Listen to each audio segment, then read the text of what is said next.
ಇಡೀ ರಾಜ್ಯಕ್ಕೆ ಒಂದು ಹೊಸ ಸಂದೇಶ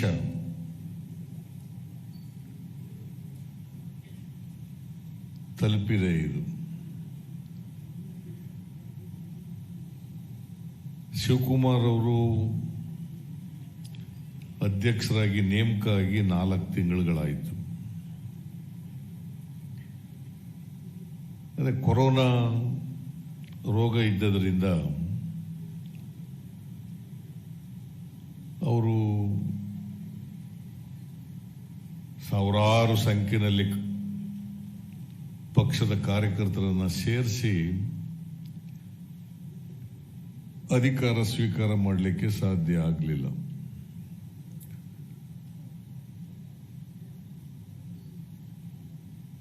ಈಶ್ವರ್ ಖಂಡ್ರೆ ಅವರು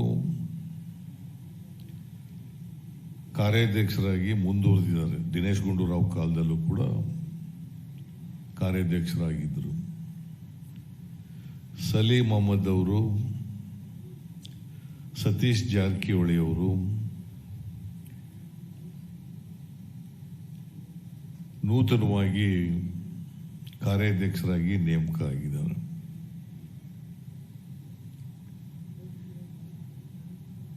ಈ ಸಂದರ್ಭದಲ್ಲಿ ಪ್ರತಿಜ್ಞಾ ದಿನ ಅಂತೇಳಿ ನಾವೆಲ್ಲರೂ ಕೂಡ ಆಚರಣೆಯನ್ನ ಮಾಡಿದ್ದೀವಿ. ಮತ್ತೊಮ್ಮೆ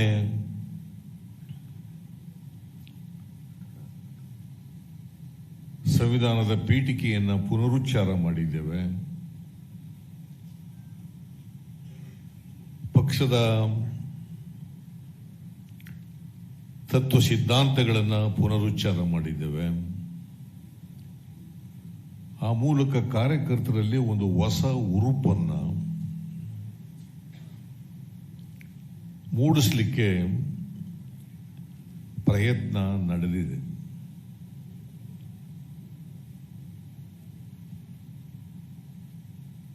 ಶಿವಕುಮಾರ್ ಅವರು ನನ್ನ ಮಂತ್ರಿಮಂಡಲದಲ್ಲಿ ಕೆಲಸ ಮಾಡಿದಂಥವ್ರು, ಒಬ್ಬ ಕ್ರಿಯಾಶೀಲ ವ್ಯಕ್ತಿ, ದಣಿವರಿಯದ ವ್ಯಕ್ತಿ. ಹಾಗಾಗಿ ನನಗೆ ಸಂಪೂರ್ಣ ವಿಶ್ವಾಸ ಇದೆ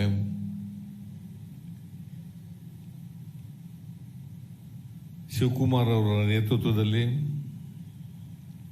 ಅವರ ಜೊತೆಗೂಡಿ ಈಶ್ವರ್ ಖಂಡ್ರೆ, ಸತೀಶ್ ಜಾರಕಿಹೊಳಿ, ಸಲೀಂ ಅಹಮದ್ ಅವರು ಮತ್ತೆ ಬೇರೆ ಎಲ್ಲ ಮುಖಂಡರುಗಳು ಕೂಡ ಸೇರಿ ಕಾಂಗ್ರೆಸ್ ಪಕ್ಷಕ್ಕೆ ಒಂದು ಹೊಸ ಚೈತನ್ಯವನ್ನ, ಹೊಸ ರೂಪವನ್ನ ಕೊಡ್ತಕ್ಕಂಥ ಪ್ರಯತ್ನ ಮಾಡ್ತಾರೆ ಅಂತಕ್ಕಂಥ ಸಂಪೂರ್ಣ ವಿಶ್ವಾಸ ನನಗಿದೆ.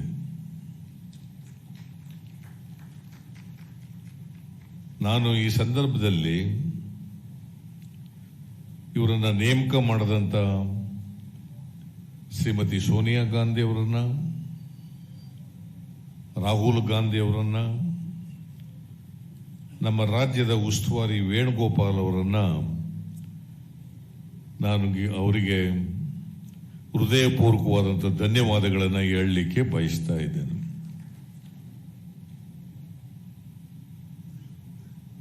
ಇವತ್ತು ಅಧಿಕಾರ ಹಸ್ತಾಂತರ ಆಗಿದೆ. ದಿನೇಶ್ ಗುಂಡೂರಾವ್ ಅವರು ಪಕ್ಷದ ಬಾವುಟವನ್ನು ಈ 4 ಜನರಿಗೆ ಕೊಡೋದ್ರ ಮೂಲಕ ಅಧಿಕಾರ ವರ್ಗಾವಣೆ ಆಗಿದೆ.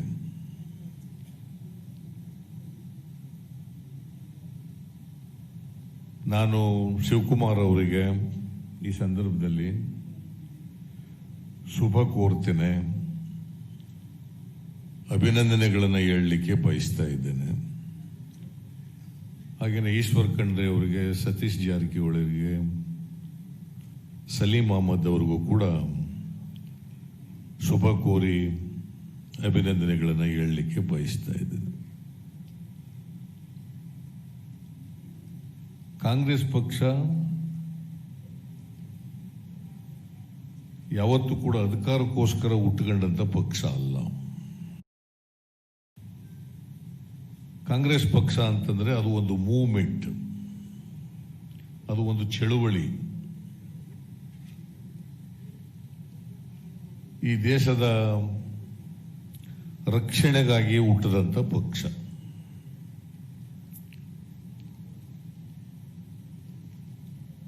ಇವತ್ತು ಕಾಂಗ್ರೆಸ್ ಪಕ್ಷಕ್ಕೆ ಹಿನ್ನಡೆ ಆಗಿರಬಹುದು, ಆದರೆ ಇಡೀ ದೇಶದಲ್ಲಿ ಯಾವುದಾದ್ರೂ ವ್ಯಾಪಕವಾಗಿ ಕಾರ್ಯಕರ್ತರನ್ನ ಹೊಂದಿರತಕ್ಕಂಥ ಪಕ್ಷ ಇದ್ರೆ ಅದು ಕಾಂಗ್ರೆಸ್ ಪಕ್ಷ ಮಾತ್ರ ಅಂತಕ್ಕಂಥದ್ದನ್ನ ತಿಳ್ಕೋಬೇಕಾಗ್ತದೆ.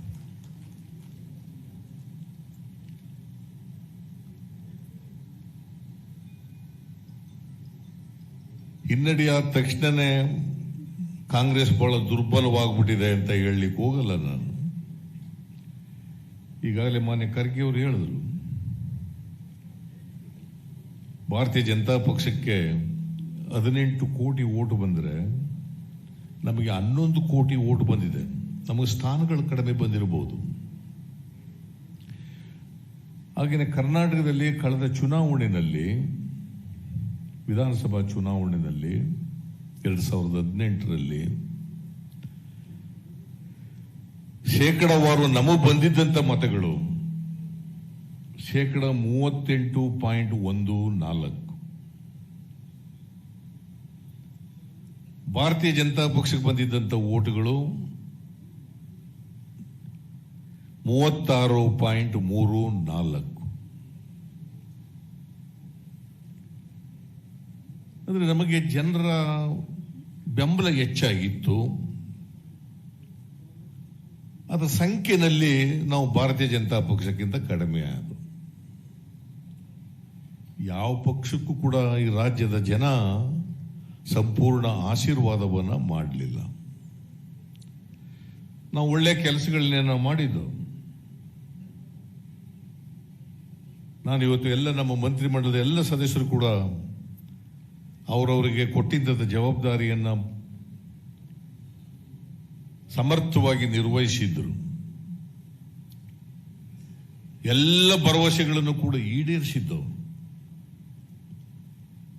ಯಾವುದಾದರೂ ಸರ್ಕಾರ 100ಕ್ಕೆ 100 ಭರವಸೆಗಳನ್ನು ಈಡೇರಿಸಿರ್ತಕ್ಕಂಥ ಯಾವುದಾದ್ರೂ ಸರ್ಕಾರ ಇದ್ರೆ ಅದು ನಮ್ಮ ಸರ್ಕಾರ ಅಂತಕ್ಕಂಥದನ್ನ ನಾವೆಲ್ಲರೂ ಕೂಡ ಹೆಮ್ಮೆಯಿಂದ ಹೇಳ್ಕೋಬೇಕಾಗ್ತದೆ. ಆದರೂ ಅಪಪ್ರಚಾರಗಳಿಂದ ಭಾರತೀಯ ಜನತಾ ಪಕ್ಷ ಮತ್ತು ಜೆಡಿಎಸ್ನವರ ತಂತ್ರಗಾರಿಕೆಗಳಿಂದ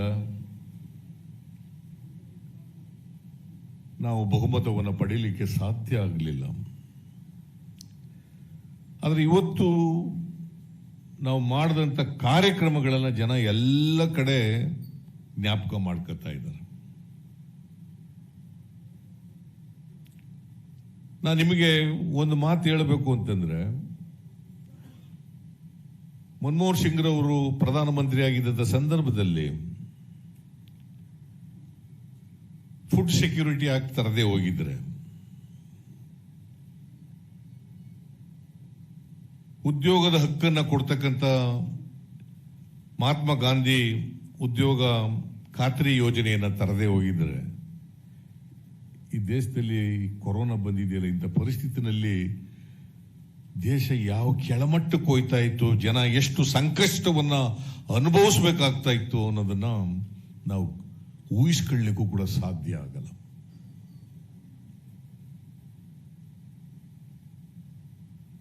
ದೂರದೃಷ್ಟಿ ಇಟ್ಟುಕೊಂಡು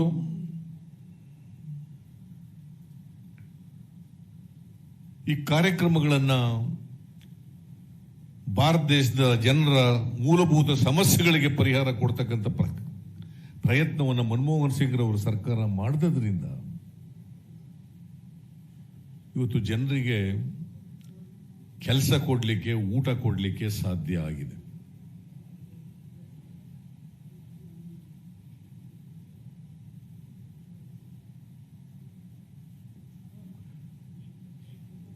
ಅವ್ರು ಹೋಗ್ತಾ ಇದಾರೆ, ಕೂತ್ಕೊಳ್ರಿ ಬಾವಾ, ಕೂತ್ ಇದಕ್ಕೆ ಎದ್ದೋಯ್ತಾ ಇದೆಯಾ ನೀನು?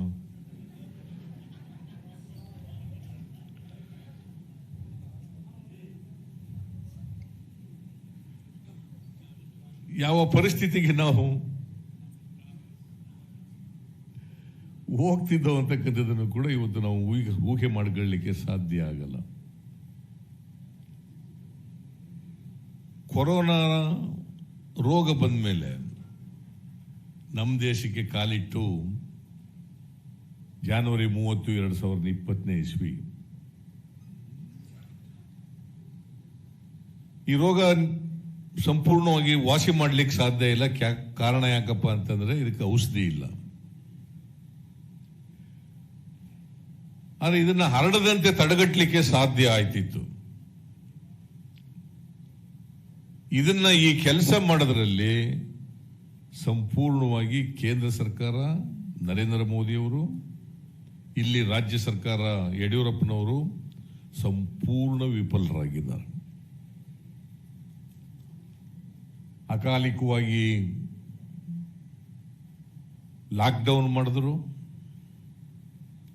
ಈಗ ಮಾಡಬೇಕಾಗಿದ್ದದನ್ನ ಮಾರ್ಚ್ ತಿಂಗಳು ಮಾಡಿದ್ರು, 90 ದಿನಗಳ ಕಾಲ. ಇವತ್ತು ಬಹಳ ವೇಗವಾಗಿ ರೋಗ ಹರಡ್ತಾ ಇದೆ.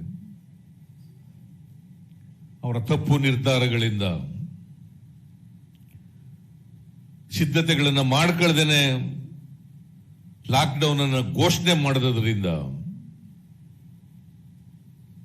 ಲಾಕ್ಡೌನ್ ಮಾಡಿದಾಗ ಈ ದೇಶದ ಬಡವರಿಗೆ, ಕಾರ್ಮಿಕರಿಗೆ ಅವ್ರ ಕೈಗೆ ದುಡ್ಡನ್ನು ಕೊಡದೇ ಇದ್ದದ್ರಿಂದ ಲಕ್ಷಾಂತರ ಜನ ಇವತ್ತು ಕಷ್ಟಕ್ಕೆ ಸಿಗಾಕಬೇಕಾಯಿತು. ನರೇಂದ್ರ ಮೋದಿಯವರು ಏಪ್ರಿಲ್ 14ರವರೆಗೆ ₹1 ಬಿಡುಗಡೆ ಮಾಡಲಿಲ್ಲ. ಆಮೇಲೆ ಸುಳ್ಳು ಘೋಷಣೆಯನ್ನ ಮಾಡಿದ್ರು. 20 ಲಕ್ಷ ಕೋಟಿ ಎಕನಾಮಿಕ್ ಸ್ಟಿಮ್ಯುಲಸ್.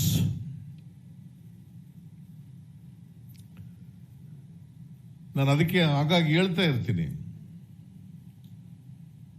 ನರೇಂದ್ರ ಮೋದಿ ಅವರಂತ ಹಿಪೋಕ್ರೆಟ್ ಇನ್ ಪಾಲಿಟಿಕ್ಸ್, ಸುಳ್ಳು ಹೇಳೋರು,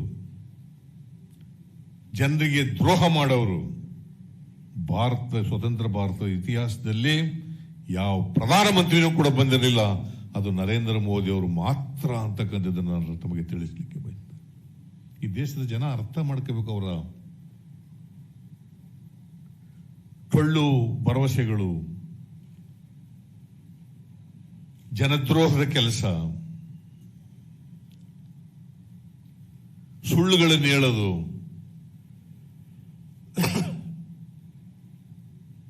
ಯಾವ ಪ್ರಧಾನಮಂತ್ರಿನೂ ಕೂಡ ಈ ರೀತಿಯಾಗಿ ನಡ್ಕೊಂಡಿರಲಿಲ್ಲ ಸ್ವತಂತ್ರ ಭಾರತದಲ್ಲಿ. ಅವರ ವೈಫಲ್ಯಗಳನ್ನು ಒಂದು ದೊಡ್ಡ ಪಟ್ಟಿ ಮಾಡಬಹುದು. ನಾನು ಅವನ್ನೆಲ್ಲ ಹೇಳಕ್ ಹೋಗೋದಿಲ್ಲ. ಆ 20 ಲಕ್ಷ ಸ್ಟಿಮ್ಯುಲಸ್ ಅಂತ ಘೋಷಣೆ ಮಾಡಿದ್ರಲ್ಲ, ಅದರಲ್ಲಿ 1,86,000 ಕೋಟಿ ಮಾತ್ರ cash outflow from the central treasury. ಉಳಿದವೆಲ್ಲ ಕ್ಯಾಶ್ ಔಟ್ಫ್ಲೋ ಇಲ್ಲ. ಅವ್ರು ಖರ್ಚು ಮಾಡಿದ್ದು GDP-ನಲ್ಲಿ not even 1% of the GDP of the country. Not even 1%. ಇದು ನಾನು ಹೇಳೋದಲ್ಲ, ಅನೇಕ ಇಂಡಿಪೆಂಡೆಂಟ್ ಏಜೆನ್ಸಿಗಳು ಅದನ್ನ ಹೇಳಿದಾವೆ. ನಾವು ಹೇಳಿದ್ರೆ ವಿರೋಧಕ್ಕೋಸ್ಕರ ಹೇಳಿದಾಗ ಆಗ್ತದೆ. Not even 1%. ಜಗತ್ತಿನಲ್ಲಿ ಅನೇಕ ರಾಷ್ಟ್ರಗಳು 10%, 20%, 30% ವರೆಗೂ ಕೂಡ ಅವರ GDP ಹೀಗೆ ಈ ಕೊರೋನಾ ರೋಗಕ್ಕೆ ನಿಯಂತ್ರಣ ಮಾಡಲಿಕ್ಕೆ ಖರ್ಚು ಮಾಡೋದು. ನರೇಂದ್ರ ಮೋದಿ ಅವರು ಬಡವರಿಗೆ, ರೈತರಿಗೆ, ಕಾರ್ಮಿಕರಿಗೆ ಪರ್ಚೇಸಿಂಗ್ ಪವರ್ ಹೆಚ್ಚು ಮಾಡತಕ್ಕಂಥ ಶಕ್ತಿಯನ್ನು ಕೊಡೋದ್ರ ಬದಲು ಕೊರೋನಾ ರೋಗ ಭಾವನಾತ್ಮಕವಾದಂಥ ವಿಚಾರಗಳನ್ನು ಜಗಟೆ ಬಾರಿಸಿ, ಚಪ್ಪಾಳೆ ತಟ್ಟಿ, ದೀಪ ಹಚ್ಚಿ, ಈ ತರದ ವಿಚಾರಗಳನ್ನ ಹೇಳೋದು. ಅದರಲ್ಲೂ ಕೂಡ ರಾಜಕೀಯ ಮಾಡಕ್ ಹೊರಟರು. ತಬ್ಲಿಗೆಗಳಿಂದ ಬಂದ್ಬಿಡ್ತು. ಮಿಸ್ಟರ್ ನರೇಂದ್ರ ಮೋದಿಜಿ, ತಬ್ಲಿಗೆಗಳಿಂದ ರೋಗ ಬರೋದಾದ್ರೆ ಹರಡ್ಕೊಂಡ್ಬಿಟ್ಟಿದ್ರೆ, ಇಷ್ಟೊಂದು ಹರಡ್ಕೊಂಡಿದ್ರೆ, ಇದರಲ್ಲಿ ಅಮೆರಿಕದಲ್ಲಿ ಯಾವ ತಬ್ಲಿಗೆಗಳಿದ್ರು, ಫ್ರಾನ್ಸ್ನಲ್ಲಿ ಯಾವ ತಬ್ಲಿಗೆಗಳಿದ್ರು, ಇಂಗ್ಲೆಂಡ್ನಲ್ಲಿ ಯಾವ ತಬ್ಲಿಗೆಗಳಿದ್ರು, ಜರ್ಮನಿನಲ್ಲಿ ಯಾರಿದ್ರು, ರಷ್ಯಾದಲ್ಲಿ ಯಾರಿದ್ರು? ಅಲ್ಲಿ ಯಾರು ಇರ್ಲಿಲ್ವಲ್ಲ ತಬ್ಲಿಗೆಗಳು. ಅಲ್ಲೇ ಜಾಸ್ತಿ ಆಯ್ತು. ಈಗ ಯಾವುದು ತಬ್ಲಿಗೆಗಳ ಸಮಾವೇಶ ಇಲ್ವಲ್ಲ, ಈಗ ಯಾರು ಬಂದಿಲ್ವಲ್ಲ ಅಲ್ಲಿಂದ. ಈಗ ಯಾಕೆ ಜಾಸ್ತಿ ಆಗ್ತಾ ಇದೆ? ಅಲ್ಲೂ ಕೂಡ ಕೋಮುವಾದವನ್ನ ಮಾಡಿ ಎಷ್ಟು ಸಾಧ್ಯನ ಅಷ್ಟು ಪೋಲರೈಸ್ ಮಾಡಲಿಕ್ಕೆ, ಧ್ರುವೀಕರಣ ಮಾಡಲಿಕ್ಕೆ ಪ್ರಯತ್ನಗಳನ್ನ ಮಾಡ್ತಾ ಇದ್ದಾರೆ. ಇಂಥ ನೀಚರ ರಾಜಕಾರಣವನ್ನ ಬಯಲು ಮಾಡಬೇಕಾಗಿರ್ತಕ್ಕಂಥದ್ದೇ ಕಾಂಗ್ರೆಸ್ನವರ ಕರ್ತವ್ಯ ಅಂತಕ್ಕಂಥದ್ದನ್ನ ಇವತ್ತು ನಾವು ಅರ್ಥ ಮಾಡ್ಕೋಬೇಕಾಗ. ಖರ್ಗೆ ಅವರು ಹೇಳಿದ್ರು, ನರೇಂದ್ರ ಮೋದಿ ಅವರ ಸರ್ಕಾರದ ಹಿಂದ್ಗಡೆ ಇರ್ತಕ್ಕಂಥದ್ದು RSS.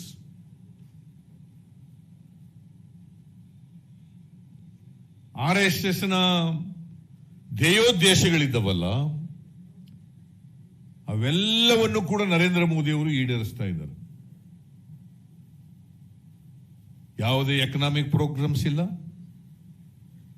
ಯಾವುದೇ ಸೋಷಿಯಲ್ ಪ್ರೋಗ್ರಾಮ್ಸ್ ಇಲ್ಲ, ಯಾವುದೇ ರೈತರಿಗೆ ಸಂಬಂಧಪಟ್ಟಂತ ಪ್ರೋಗ್ರಾಮ್ಸ್ ಇಲ್ಲ, ಬಡವರಿಗೆ ಸಂಬಂಧಪಟ್ಟಂತ ಪ್ರೋಗ್ರಾಮ್ಸ್ ಇಲ್ಲ, ಮಹಿಳೆಯರಿಗೆ, ಯುವಕರಿಗೆ, ಕಾರ್ಮಿಕರಿಗೆ ಇವು ಯಾವ ಪ್ರೋಗ್ರಾಮ್ಗಳು ಇಲ್ಲ.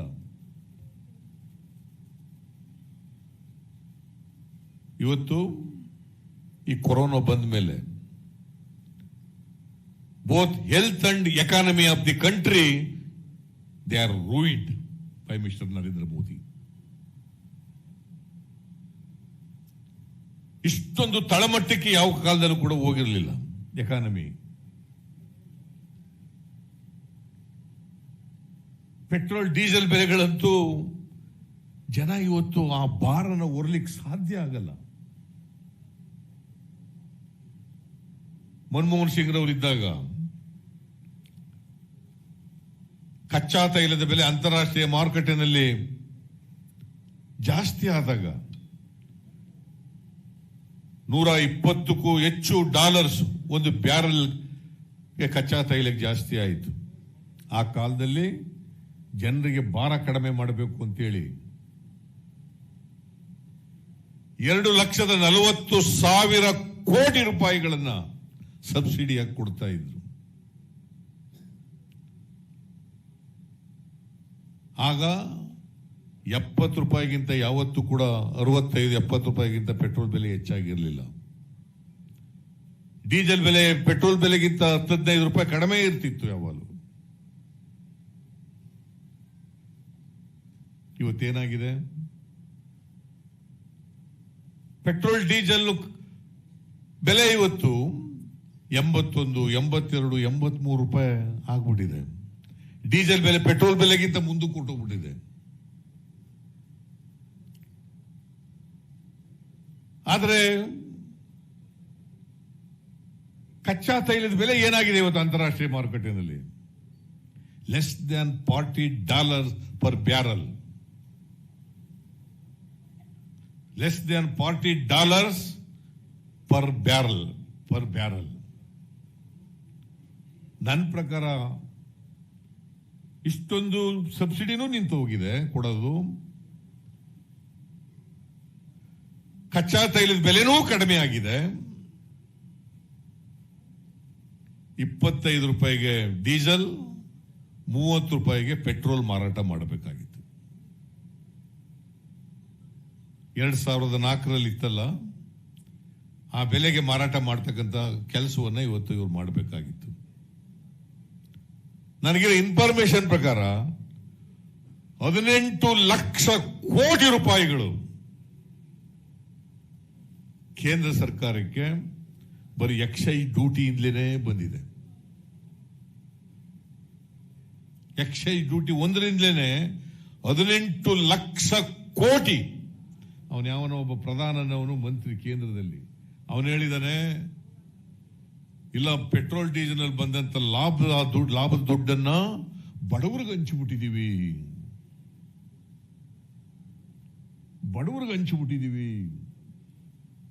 ಸೊ ಅಡ್ಮಿಟೆಡ್ಲಿ ಇವರಿಗೆ ಪೆಟ್ರೋಲ್ ಡೀಸೆಲ್ ನಲ್ಲಿ ಲಾಭ ಬರ್ತಾ ಇದೆ.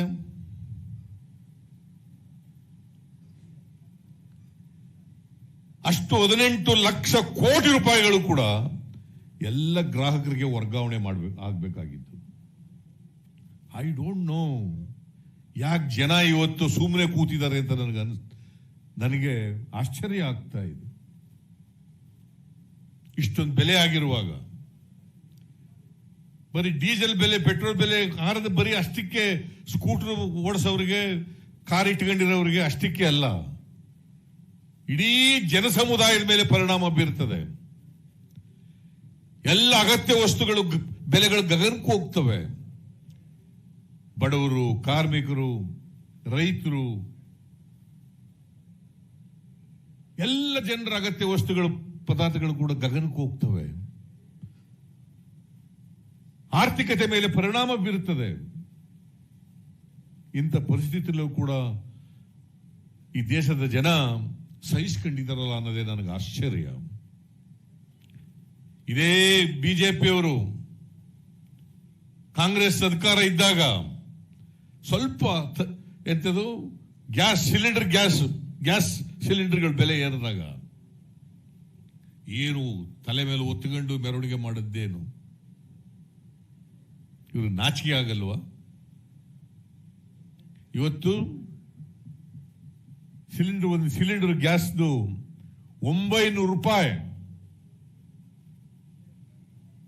ಇಷ್ಟೊಂದು ತೈಲ ಬೆಲೆ ಕಡಿಮೆ, ಅಂತಾರಾಷ್ಟ್ರೀಯ ಮಾರುಕಟ್ಟೆಯಲ್ಲಿ ಕಡಿಮೆ ಆಗಿರುವಾಗ 200 ರೂಪಾಯಿ ಕೊಡಬೇಕಾಗಿತ್ತು. ಒಂದು ಸಿಲಿಂಡರ್ 200 ರೂಪಾಯಿ ಕೊಡಬೇಕಾಗಿತ್ತು.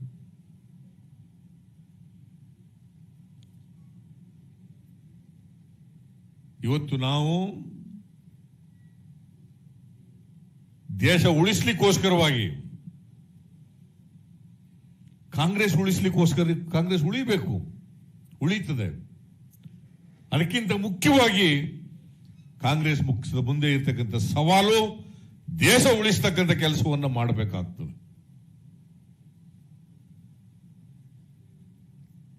ಅದು ನಮ್ಮೆಲ್ಲರ ಜವಾಬ್ದಾರಿ ಇದೆ, ನಮ್ಮೆಲ್ಲ ಕಾರ್ಯಕರ್ತರ ಜವಾಬ್ದಾರಿ ಇದೆ. ಇಂಥ ಸನ್ನಿವೇಶದಲ್ಲಿ ಇವತ್ತು ನಾವು ಈ ದೇಶದಲ್ಲಿದ್ದೇವೆ. ಸುಳ್ಳು ಹೇಳ್ತಕ್ಕಂಥ ಪ್ರಧಾನಮಂತ್ರಿ, RSS ಕಾರ್ಯಕ್ರಮಗಳನ್ನ ಜಾರಿ ಕೊಡ್ತಕ್ಕಂಥ ಪ್ರಧಾನಿ,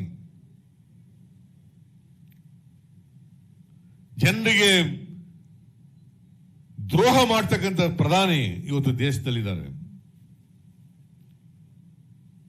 ಎಲ್ಲಿವರೆಗೆ ಭಾರತೀಯ ಜನತಾ ಪಕ್ಷ ಅಧಿಕಾರದಲ್ಲಿ ಇರ್ತದೆ, RSSನವರು ಬ್ಯಾಕ್ ಸೀಟ್ ಡ್ರೈವಿಂಗ್ ಮಾಡ್ತಾರೆ, ಅಲ್ಲಿವರೆಗೆ ಈ ದೇಶದ ಬಡವರು, ದಲಿತರು, ಹಿಂದುಳಿದವರು, ನಿರುದ್ಯೋಗಿಗಳು, ಮಹಿಳೆಯರು, ಕಾರ್ಮಿಕರು ಇವರಿಗೆ ನ್ಯಾಯ ಸಿಗ್ಲಿಕ್ಕೆ ಸಾಧ್ಯ ಇಲ್ಲ ಅಂತಕ್ಕಂಥದನ್ನ ತಿಳ್ಕೋಬೇಕಾಗ್ತದೆ. ಯಾಕಂದ್ರೆ ಅವರಿಗೆ ಬಡವರ ಬಗ್ಗೆ, ರೈತರ ಬಗ್ಗೆ, ದಲಿತರ ಬಗ್ಗೆ, ಕಾರ್ಮಿಕರ ಬಗ್ಗೆ ಯಾವ ಕಾಳಜಿನೂ ಇಲ್ಲ. ಸಂವಿಧಾನದ ಬಗ್ಗೆ ಗೌರವ ಇದ್ರೆ ತಾನೆ ಕಾಳಜಿ ಬರೋದು. ಇವತ್ತು ನಾವು ಸಂವಿಧಾನದ ಪೀಠಿಕೆಯನ್ನು ಪುನರುಚ್ಚಾರ ಮಾಡಿದ್ದೀವಿ. ಅವರು ಸಂವಿಧಾನದ ಬಗ್ಗೆ ಗೌರವ ಇಲ್ಲ, ಬದ್ಧತೆ ಇಲ್ಲ. ಇವತ್ತೇನಾದರೂ ಸಂವಿಧಾನಕ್ಕೆ ಬದ್ಧವಾಗಿ ಕೆಲಸ ಮಾಡ್ತಕ್ಕಂಥ ಯಾವುದಾದ್ರೂ ಪಕ್ಷ ದೇಶದಲ್ಲಿ ಇದ್ರೆ ಅದು ಕಾಂಗ್ರೆಸ್ ಪಕ್ಷವೇ ಮಾತ್ರ ಅಂತಕ್ಕಂಥದನ್ನ ಅರ್ಥ ಮಾಡ್ಕೋಬೇಕಾಗ್ತದೆ. ಕಾಂಗ್ರೆಸ್ ಪಕ್ಷ ಅಂತಂದ್ರೆ ನಮ್ಮೆಲ್ಲರ ಜವಾಬ್ದಾರಿ. ನಾವೆಲ್ಲರೂ ಕೂಡ ಸಂವಿಧಾನವನ್ನು ಗೌರವಿಸ್ತಕ್ಕಂಥವ್ರು, ಅದಕ್ಕೆ ಪುನರುಚ್ಚಾರ ಮಾಡಿರ್ತಕ್ಕಂಥದ್ದು ನಾವು. ಮತ್ತೆ ಮತ್ತೆ ಪ್ರಸ್ತಾಪ ಮಾಡಬೇಕು. ಅವರಿಗೆ ಅನ್ಯ ಧರ್ಮಗಳಲ್ಲಿ ಸಹಿಷ್ಣುತೆ ಇಲ್ಲ. ಅವರಿಗೆ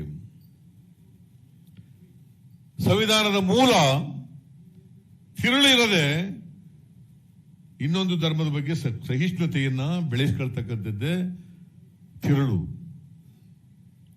ಒಂದು ಧರ್ಮದವರನ್ನ ಇನ್ನೊಂದು ಧರ್ಮದವರ ವಿರುದ್ಧ ಎತ್ಕಡ್ತಕ್ಕಂಥ ಕೆಲಸವನ್ನ ವ್ಯವಸ್ಥಿತವಾಗಿ ಮಾಡಿ ದೇಶವನ್ನು ಒಡಿತಕ್ಕಂಥ, ಜನರ ಮನಸ್ಸುಗಳನ್ನು ಒಡಿತಕ್ಕಂಥ ಪ್ರಯತ್ನವನ್ನು ಮಾಡ್ತಾ ಇದ್ದಾರೆ. ಅಬ್ರೋಗೇಷನ್ ಆಫ್ 370, ಪುಲ್ವಾಮಾ, CAA, NRC ಇವೆಲ್ಲ ಮಾಡೋದು ಇದೇ ಉದ್ದೇಶ. ಇದು ಬಿಟ್ಟು ಬೇರೆ ಏನ್ ಮಾಡಿದ್ದಾರೆ ಅವರು? ತಬ್ಲಿ, ಈ ರೋಗ ಇರುವಂತ ಕಾಲದಲ್ಲೂ ಕೂಡ ತಬ್ಲಿಗಳಿಂದ ರೋಗ ಹರಡ್ಕೊಂಡ್ಬಿಟ್ಟದೆ.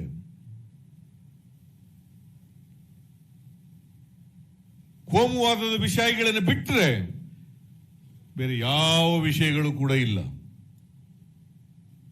ಅವ್ರಿಗೆ ಜನರ ಸಮಸ್ಯೆಗಳನ್ನು ಬಗೆಹರಿಸ್ತಕ್ಕಂಥ ಯಾವುದೇ ಅಜೆಂಡಾ ಇಲ್ಲ ಅವರಿಗೆ.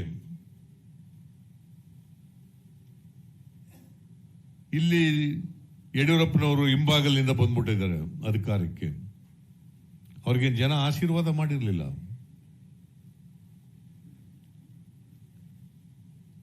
ರಮೇಶ್ ಕುಮಾರ್ ಸ್ಪೀಕರ್ ಆಗಿದ್ರು. ಹೇಗೆ ನಾವು ಅಧಿಕಾರ ಕಳ್ಕೊಂಡು ಅನ್ನೋದು ಗೊತ್ತಿದೆ.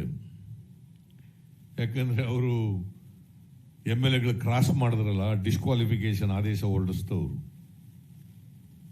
ಸುಪ್ರೀಂ ಕೋರ್ಟ್ನಲ್ಲಿ ಅದನ್ನು ಎತ್ತಿಡಿದರು.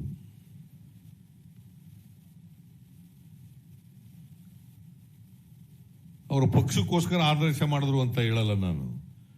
ಸಂವಿಧಾನಬದ್ಧವಾಗಿ, ಕಾನೂನುಬದ್ಧವಾಗಿ ಆದೇಶವನ್ನ ಮಾಡಿದ್ರು. ಆ ಕಾರಣದಿಂದಲೇ ಸುಪ್ರೀಂ ಕೋರ್ಟ್ ಅದನ್ನು ಎತ್ತಿಡಲಿಕ್ಕೆ ಸಾಧ್ಯ ಆಯಿತು.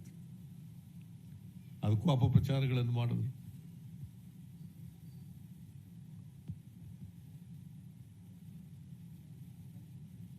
ಇವತ್ತು ನಮ್ಮ ಮುಂದೆ ಇರ್ತಕ್ಕಂಥ ಸವಾಲು ದೇಶ ಉಳಿಸ್ತಕ್ಕಂಥದ್ದು, ಸಮಾಜ ಉಳಿಸ್ತಕ್ಕಂಥದ್ದು, ಜನ ಉಳಿಸ್ತಕ್ಕಂಥದ್ದು. ಅದಕ್ಕೋಸ್ಕರ ನಾವೆಲ್ಲರೂ ಕೂಡ ಇವತ್ತು ಈ ಪ್ರತಿಜ್ಞೆಯನ್ನು ಮಾಡಿರ್ತಕ್ಕಂಥದ್ದು. ಮತ್ತೊಮ್ಮೆ ಕಾಂಗ್ರೆಸ್ ಪಕ್ಷ ಅಧಿಕಾರಕ್ಕೆ ಬರಲೇಬೇಕು, ಬಿಜೆಪಿ ಸೋಲ್ಲೇಬೇಕು, ಅದು ಒಂದು ನಮ್ಮ ಗುರಿ. ಅದರ ಜೊತೆಗೆ ದೇಶ ಉಳಿಸೋದು, ಸಮಾಜ ಉಳಿಸೋದು ಕೂಡ ನಮ್ಮ ಗುರಿ ಆಗಬೇಕು. ಈ ಬಿಜೆಪಿಯವ್ರನ್ನ ಎಲ್ಲಿವರೆಗೆ ನಾವು ಕಿತ್ತೆಸೆಯಲ್ಲ ಅಲ್ಲಿವರೆಗೆ ಈ ದೇಶಕ್ಕೆ ಭವಿಷ್ಯ ಇಲ್ಲ ಅಂತಕ್ಕಂಥದನ್ನ ಬಹಳ ಸ್ಪಷ್ಟವಾಗಿ ತಿಳ್ಕೋಬೇಕಾಗ್ತದೆ. ಇವರಿಂದ ದೇಶ ಬದಲಾವಣೆ ಆಗ್ಲಿಕ್ಕೆ ಸಾಧ್ಯ ಇಲ್ಲ. ದೇಶದಲ್ಲಿ ಸಾಮರಸ್ಯ ಬರಲಿಕ್ಕೆ ಸಾಧ್ಯನೇ ಇಲ್ಲ. ದೇಶದಲ್ಲಿ ಐಕ್ಯತೆ ಬರಲಿಕ್ಕೆ ಸಾಧ್ಯ ಇಲ್ಲ. ನರೇಂದ್ರ ಮೋದಿ ಅವರು ಎಷ್ಟು ದೇಶಗಳಿಗೆ ಹೋದ್ರಪ್ಪ. ಬಹುಶಃ ಯಾವ ಪ್ರಧಾನಮಂತ್ರಿನೂ ಕೂಡ ಇಷ್ಟು ದೇಶಗಳನ್ನು ಸುತ್ತಂತ ಪ್ರಧಾನಮಂತ್ರಿ ನಾನು ನೋಡಿರಲಿಲ್ಲ. ಆದರೆ ನಮ್ಮ ನೆರೆಹೊರೆಯವರು ಯಾರಾದರೂ ಕೂಡ ನಮ್ಮ ಜೊತೆ ಸ್ನೇಹದಿಂದ ಇದ್ದಾರ? ಪಾಕಿಸ್ತಾನ ಇದೆಯಾ, ಬಾಂಗ್ಲಾದೇಶ ಇದೆಯಾ, ನೇಪಾಳ ಇದೆಯಾ, ಚೈನಾ ಇದೆಯಾ? ಯಾರ ಜೊತೆ ಇದ್ದಾರೆ ಅವರು? ಅಲ್ಲಿ ಶ್ರೀಲಂಕಾ ಇದೆಯಾ? ಯಾರ ಜೊತೆ ಇದ್ದಾರೆ? ಏಯ್ ಯಾರು ಇವರು? ಬರ್ರಿ ಕಡೆಗೆ, ಬರ್ರಿ ಕಡೆಗೆ. ಭಾಷಣ ಮಾಡ್ತಾ ಇದ್ದೀನಿ, ನೀವು ಹಿಡಿಯಕ್ಕೆ ಹೋಗ್ತೀರಿ.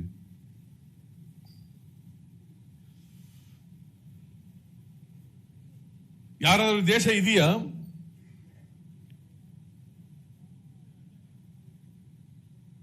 ಗಡಿ ಸಮಸ್ಯೆ ಅಂತ ವಿಚಾರದಲ್ಲಿ ನರೇಂದ್ರ ಮೋದಿ ಅವರು ಸುಳ್ಳು ಹೇಳ್ತಾರೆ ಅಂತಂದ್ರೆ ಒಂದು ಕ್ಷಣ ಈ ದೇಶದ ಪ್ರಧಾನಮಂತ್ರಿ ಆಗಲಿಕ್ಕೆ ಅವರು ಲಾಯಕಲ್ಲ ಅಂತಕ್ಕಂಥದ್ದನ್ನ ಬಹಳ ಸ್ಪಷ್ಟವಾಗಿ ತಿಳ್ಕೋಬೇಕಾಗ್ತದೆ. ರಾಹುಲ್ ಗಾಂಧಿ ಅವರು ಅನೇಕ ಸಾರಿ ಹೇಳಿದ್ರು, ಸೋನಿಯಾ ಗಾಂಧಿ ಅವರು ಹೇಳಿದ್ರು, ಆಯ್ತಪ್ಪ 20 ಜನ ನಮ್ಮ ಸೈನಿಕರು ಯೋಧರು ಸತ್ತಿದ್ದಾರೆ, 73 ಜನ ಗಾಯಾಳುಗಳಾಗಿದ್ದಾರೆ. ಯಾಕಾದರೂ? ಏನು ಇವರೇ ಹೋಗಿ ಅಲ್ಲಿ ಚೈನಾದ ಬಾರ್ಡರ್ ಎಲ್ಲಿ ಎಂತದ್ದು ಲೈನ್ ಆಫ್ ಆಕ್ಚುಯಲ್ ಕಂಟ್ರೋಲ್ ಅದನ್ನು ದಾಟ್ಬಿಟ್ಟು ಹೋಗಿದ್ರ ನಮ್ಮವರು? ಅಥವಾ ಅವ್ರು ಬಂದಿದ್ರು ನಮ್ಮ ಪ್ರದೇಶದೊಳಗಡೆಗೆ. ಇದನ್ನು ಸತ್ಯ ಹೇಳಕ್ಕಾಗದಿದ ಮೇಲೆ ಇವರು ನರೇಂದ್ರ ಮೋದಿ ಅವರು ಪ್ರಧಾನಮಂತ್ರಿ ಆಗಿರ್ಲಿಕ್ಕೆ ಲಾಯಕ ನಾಲಾಯಕ ಅನ್ನೋದು ಇವತ್ತು ದೇಶ ಚರ್ಚೆ ಮಾಡಬೇಕಾಗ್ತದೆ. Has no moral right to continue as prime minister of the country.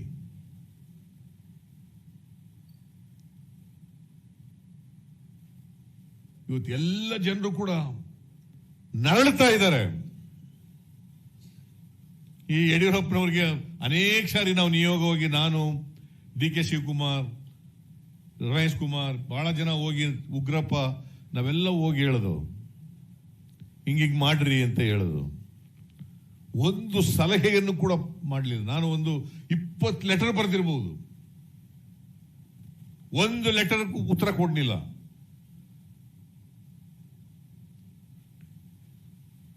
ಇವತ್ತು ಕಮ್ಯುನಿಟಿಗೆ ಸ್ಪ್ರೆಡ್ ಆಗ್ಬಿಟ್ಟದೆ ಈ ಕೊರೋನಾ ರೋಗ. ಕಮ್ಯುನಿಟಿ ಸ್ಪ್ರೆಡ್ ಆಗ್ಬಿಟ್ಟದೆ. ಇನ್ನು July, August, September, October, November, December ಇಲ್ಲಿವರೆಗೂ ಇನ್ನು ಎಚ್ಚೆತ್ತಲೇ ಹೋಗ್ತಾ ಇರ್ತದೆ. ಇವ್ರಿಗೆ ಕಂಟ್ರೋಲ್ ಮಾಡಕ್ ಆಗ್ಲಿಲ್ಲ. ಅಧಿಕಾರ ಬಿಟ್ಟು ತೊಲಗಿ ಅಂದ್ರೆ ತೊಲಗೋದೂ ಇಲ್ಲ. ಹಿಂಬಾಗಲಿಂದ ದುಡ್ಡು ಖರ್ಚು ಮಾಡಿ ಕೊಂಡ್ಕೊಬಿಟ್ಟು ವ್ಯಾಪಾರ ಮಾಡ್ಕೊಂಡು ಬಂದು ಕೂತ್ಬಿಟ್ಟವ್ರೆ. ನಿಮಗೆ ಎಷ್ಟಲಿವರೆಗೆ ಆಗಿದೆ ಅಂತಂದ್ರೆ ಭ್ರಷ್ಟಾಚಾರ ಕರ್ನಾಟಕದ ಇತಿಹಾಸದಲ್ಲಿ ಇಂಥ ಭ್ರಷ್ಟಾಚಾರ, ಭ್ರಷ್ಟ ಸರ್ಕಾರ ಯಾವಾಗಲೂ ಕೂಡ ಬಂದಿರಲಿಲ್ಲ. Irrigation department, PWD department, rural development department, urban development department, ಎಲ್ಲೆಲ್ಲಿ ಅಭಿವೃದ್ಧಿಗಳು ನಡೀತವೆ, ಮತ್ತೆ ಪವರ್ ಡಿಪಾರ್ಟ್ಮೆಂಟು. ಇಷ್ಟಿಷ್ಟು ದುಡ್ಡು ಕೊಟ್ರೇನೆ not only Congress JDS work MLAs, ಪಾಪ MLAಗಳು ವಿಧಿ ಇಲ್ದೇನೆ ದುಡ್ಡು ಕೊಟ್ಬಿಟ್ಟು ಗ್ರಾಂಟ್ಸ್ ತಗೋಬರ್ಬೇಕಂತ ಪರಿಸ್ಥಿತಿ ನಿರ್ಮಾಣ ಆಗಿದೆ. Never before.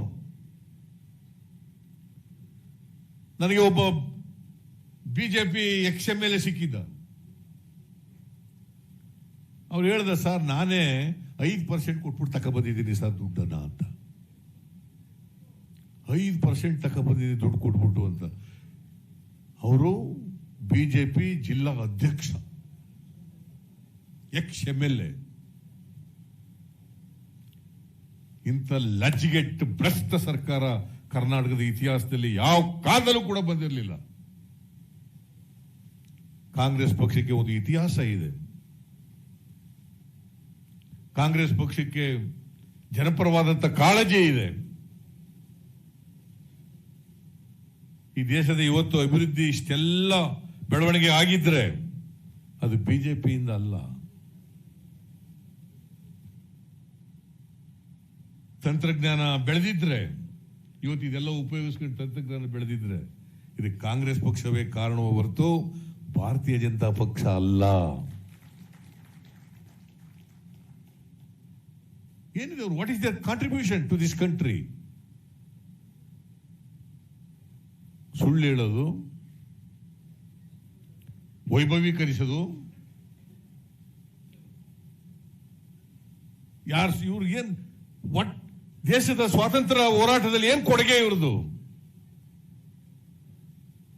Absolutely nothing. ಯಾರು ಹೋರಾಟ ಮಾಡಿ ಜೈಲಿಗೆ ಹೋಗಿದ್ರೆ ಇವರು? ಜೈಲಿಗೆ ಹೋಗದಿದ್ದವ್ರನ್ನು ಜೈಲಿಗೆ ಹೋಗಿದ್ರು. ಗಾಂಧಿ ಕೊಂದಂತ ಪಕ್ಷ ಇವರು.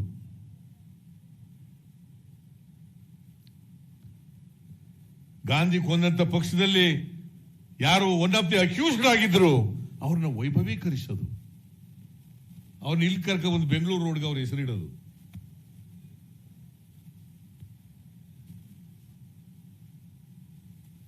ಯಾವಾಗ ಇವರು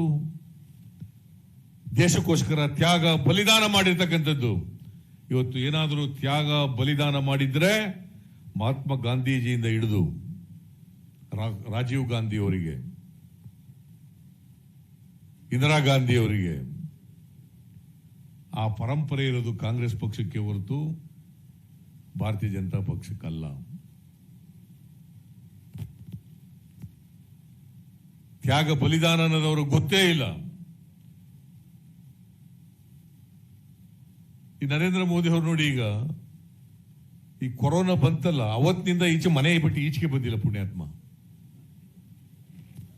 ಎಲ್ಲರೂ ನೋಡಿದಿರ ಅವ್ರನ್ನ?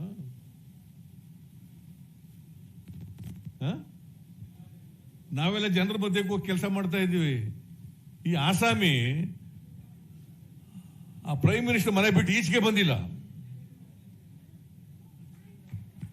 ಎಂತ ಜೀವ ಭಯದಿಂದ ಬದುಕ್ತಾ ಇದ್ದಾರೆ ನೋಡಿ ಇವರು, ಜೀವ ಉಳಿಸ್ಕೊಳ್ಳಿಕ್ಕೋಸ್ಕರ. ಇವರು ಇಂಥವರಿಂದ ನಾವು ತ್ಯಾಗ ಬಲಿದಾನ ನಿರೀಕ್ಷೆ ಮಾಡಕ್ ಸಾಧ್ಯ ಆಗ್ತದ?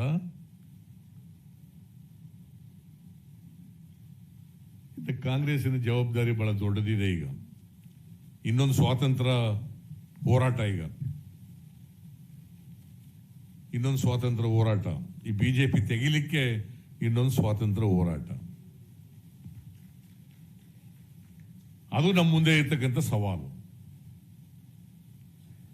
ಆ ಸವಾಲನ್ನು ಎದುರಿಸಲಿಕ್ಕೆ ನಾವೆಲ್ಲರೂ ಕೂಡ ಸಿದ್ಧರಾಗಬೇಕು. ಇನ್ನು ಸಮಯ ಇದೆ. ಒಂದೊಂದ್ಸಾರಿ ನಮ್ಮ ಉತ್ಸಾಹದಿಂದಲೇ ಏನೋ ಗೊತ್ತಿಲ್ಲ, ನಮ್ಮ ಡಿ.ಕೆ. ಶಿವಕುಮಾರ್ ಅವರು ಎಲೆಕ್ಷನ್ ಬಂದ್ಬಿಡ್ತದೆ ಮುಂದಿನ ವರ್ಷನೇ ಅಂತ. ಬರಲ್ಲ, ಕಳ್ಳರು ಅಷ್ಟು ಸುಲಭ ಬಿಟ್ಕೊಟ್ಬಿಡಲ್ಲ ನಿಮಗೆ ಅಧಿಕಾರ. ಸಮಯ ಇದೆ. ಏನೀಗ ತೀರ್ಮಾನ ಮಾಡಿದಿರಿ, ಬೂತ್ ಮಟ್ಟದಿಂದ ಪಕ್ಷ ಕಟ್ಟಬೇಕು, ಕೇಡರ್ ಬೇಸ್ಡ್ ಪಾರ್ಟಿ ಮಾಡಬೇಕು ಅಂತ ಒಳ್ಳೆ ಆಲೋಚನೆ, ಒಳ್ಳೆ ನಿರ್ಧಾರ ಅದು. ಯಾಕಂದ್ರೆ ಭಾರತೀಯ ಜನತಾ ಪಕ್ಷದವ್ರು ಏನು ಕೆಲಸ ಇರಲಿಲ್ಲ. 1950ನೇ ಇಸ್ವಿನಲ್ಲಿ ಜನಸಂಘ ಆದ್ಮೇಲೆ ಬೇರೆ ಏನು ಕೆಲಸ ಇರಲಿಲ್ಲ ಅವ್ರಿಗೆ. RSS ಕ್ಯಾಡರ್ ಇತ್ತು, ಆಮೇಲೆ ಅದನ್ನೇ ಕ್ಯಾಡರ್ ಆಗಿ ಬಿಜೆಪಿ ಕ್ಯಾಡರ್ ಮಾಡ್ಕೊಂಡ್ರು, ಹಿಂಗೆ ಮುಂದುವರ್ಕೊಂಡು ಹೋಗ್ತದೆ. ಕಾಂಗ್ರೆಸ್ ಪಕ್ಷ 40 ವರ್ಷಕ್ಕೂ ಹೆಚ್ಚು ಕಾಲ ಅಧಿಕಾರದಲ್ಲಿದ್ದರಲ್ಲ, ನಾವು ಮಾಸ್ ಪಾರ್ಟಿಯಾಗಿ ಆಗ್ಬಿಟ್ಟು ಈ ಕೇಡರ್ ಬೇಸ್ಡ್ ಪಾರ್ಟಿ ಮಾಡಬೇಕು. ಸಮಯ ಇದೆ. ಕೇಡರ್ ಬೇಸ್ಡ್ ಬೂತ್ ಮಟ್ಟದಲ್ಲಿ ಕೇಡರ್ ಆದರೆ, ಬೂತ್ ಮಟ್ಟದಲ್ಲಿ ಪಕ್ಷ ಸ್ಟ್ರಾಂಗ್ ಆದರೆ ನಮ್ಮನ್ನು ಸೋಲಿಸಲಿಕ್ಕೆ ಯಾರಿಂದಲೂ ಕೂಡ ಸಾಧ್ಯ ಇಲ್ಲ. ಅದನ್ನು ವ್ಯವಸ್ಥಿತವಾಗಿ ಮಾಡಿ ನಾವೆಲ್ಲ ನಿಮ್ಮ ಜೊತೆಲಿ ಇರ್ತೀವಿ, ಕೆಲಸ ಮಾಡೋಣ. ಇಲ್ಲಿರೋರೆಲ್ಲರೂ ಕೂಡ, ಇಡೀ ರಾಜ್ಯದ ಜನ ಇವತ್ತೇನು 20 ಲಕ್ಷ ಜನ ಎಲ್ಲ ನೋಡಿದ್ದಾರೆ, ಅವರೆಲ್ಲರಿಗೂ ಕೂಡ ಹುಮ್ಮಸ್ಸು ಬಂದಿದೆ. ಮತ್ತೆ ಸಮಾಜ ಉಳಿಸಬೇಕು, ದೇಶ ಉಳಿಸಬೇಕು, ನಾಡು ಉಳಿಸಬೇಕು, ಪಕ್ಷ ಕಟ್ಟಬೇಕು ಅಂತಕ್ಕಂಥ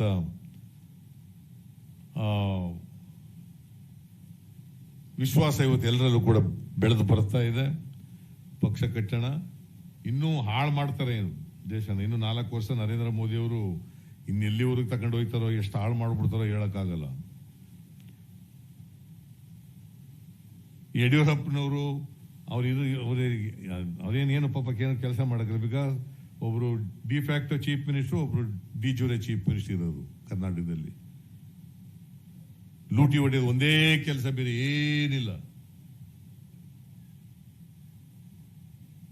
ಕಾಂಗ್ರೆಸ್ ಪಕ್ಷ ಮುಂದಿನ ಚುನಾವಣೆಯಲ್ಲಿ 100ಕ್ಕೆ 100 ಬಂದೇ ಬರ್ತದೆ. ಅದರ ಬಗ್ಗೆ ಯಾರು ಸಂಶಯ ಇಟ್ಕೋಬೇಕಾದಂತ ಅಗತ್ಯ ಇಲ್ಲ. ಅಂತ ವಾತಾವರಣ ಅವರೇ ಕ್ರಿಯೇಟ್ ಮಾಡ್ತಾರೆ. ಅದ್ರ ಜೊತೆಗೆ ನಾವು ಕೂಡ ಸಂಘಟನೆಯನ್ನು ಬಲಪಡಿಸಿದ್ರೆ ತಳಮಟ್ಟದಿಂದ ನಮಗೆ ಸುಲಭ ಆಯ್ತದೆ. ರಾಜ್ಯದ ಈ ಕೊರೋನಾ ಆದಮೇಲೆ ರಾಜ್ಯದ ಮೂಲೆಗೆ ಹೋಗೋಣ.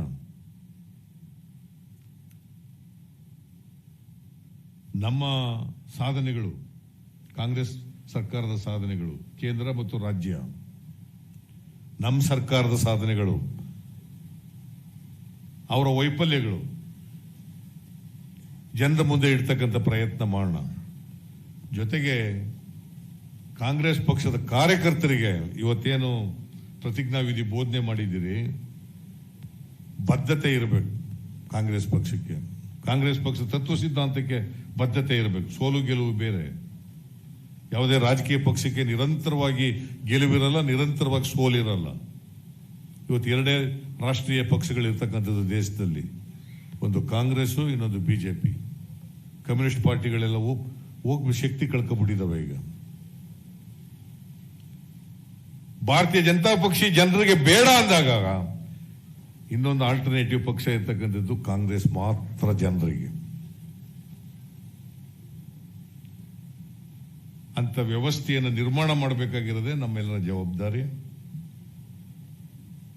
ನಾವು ಕೊರೋನಾದಲ್ಲಿ ನಮ್ಮ ಪಕ್ಷ ಡಿ ಕೆ ಶಿವಕುಮಾರ್, ನಾವು ಎಲ್ಲ ಮುಖಂಡಗಳು ನಾವು ಮಾಡಿದ್ವಲ್ಲ, ಅಷ್ಟು ಕೆಲಸ ರೂಲಿಂಗ್ ಪಾರ್ಟಿಯವರು ಮಾಡಲೇ ಇಲ್ಲ.